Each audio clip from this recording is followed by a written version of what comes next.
আপনি ভেরিফাই করেই যাচ্ছেন কিন্তু তবুও আপনার মেটা ভেরিফাই হচ্ছে না। চলুন আজ আমি আমার এই ভিডিও থেকে জানিয়ে দেবো আপনার মেটা ভেরিফাই কী করে সাকসেস করবেন। তো এই ভিডিওতে শুধু আপনাদের মেটা ভেরিফিকেশান পুরো ক্লিয়ার হয়ে যাবে।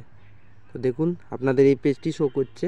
তো এই পেজটাতে আপনাদের এটাই বলছে যে আপনাদের যে ফটো আইডি প্রুফটা আছে ওটাকে আপনাদের ঠিকঠাক আপনাদের ফেস রাখতে হবে এবং আপনার যে নামটা আছে সেই নামটাকেও আপনার ঠিকঠাক রাখতে হবে। আপনি যে আইডি প্রুফ দিয়ে ভেরিফিকেশান করাচ্ছেন সে আইডি প্রুফ জানি দুটোই ফেচিং ম্যাচ করে, তাহলেই আপনাদের হয়ে যাবে। চলুন দেখুন কি বলছে। আপনার নাম ভেরিফিকেশান করে নিন। দেখতে পাচ্ছেন confirm your meta verify profile name. আপনি পারলে এডিটও করে নিতে পারেন। করার পর আপনি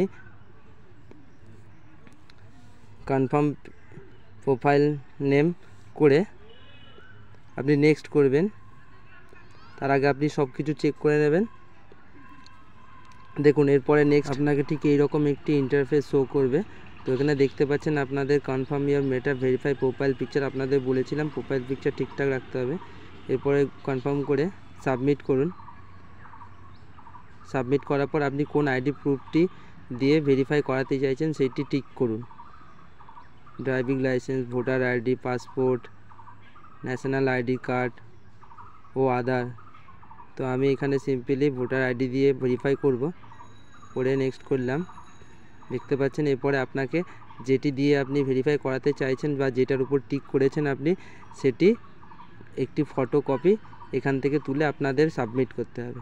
তো আপনারা ওই ফটো আইডি প্রুফটি ঠিকঠাক আপনি রেখে একটি সুন্দর ফটো তুলে আপনারা এখানে টেকে ফটো করবেন।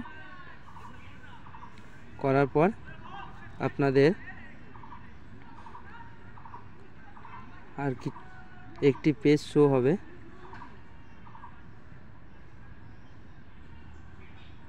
আপনি ঠিকঠাক ফটো তোলার পর আপনি যেই সাবমিট করবেন তো আপনাকে এরকম একটি অ্যাকাউন্ট সেন্টারে মেসেজ দেখতে পাবেন। আপনাকে বলছে যে we are verifying your information, this process can take up to 48 hours and will notify you when you are done। তো যখনই এটা আপনাদের কমপ্লিট হয়ে যাবে তো ফেসবুক মেটা থেকে আপনাদের একটি নোটিফিকেশান দেওয়া হবে। তো আপনারা সেটি থেকে চেক করে নিতে পারবেন যে আপনাদের ভেরিফাই